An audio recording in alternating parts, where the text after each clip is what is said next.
I said he used a bunch of these orange jumpsuits, which I guess were already in there. He tied them around his head?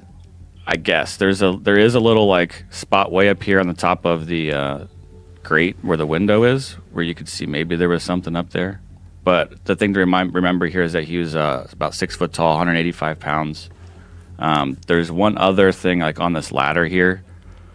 There is also some other things I'll get into in just a second that would be easier to use than tying all this shit together. But they showed, there's the other thing here was this. This was about 4 feet off the ground.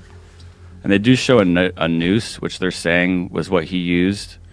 But as the doctor sort of said, that the noose that they show a picture of, which is what you can see in the top right corner here. Which is playing oh, that's Dr. Michael Baden. That's that guy from the HBO autopsy show. For some reason, I can't, I'll find it in a second, but the picture that shows his actual neck doesn't seem like this noose caused that wound. And it's a little bit lower than it probably should have been. Oh, Jesus. So they're showing some of these other, this is some of the pictures of him.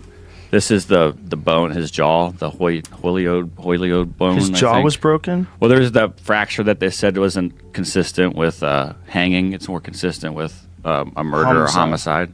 And he said, this is Baden's words, is that usually he's seen it in maybe like one bone break and sometimes two, but there were 3 fractures. And he says like he's almost never seen that in any of his cases he's ever looked over.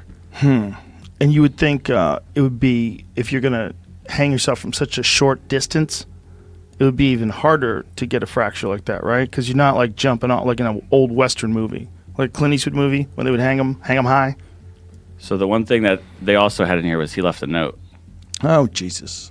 The note said like there was like 4 things. It said first that it had the name blurred out, but it said this person left him in a shower locked for an hour. It then said someone else gave him like burnt food, and then bugs were crawling over his hands, and then he just wrote no fun.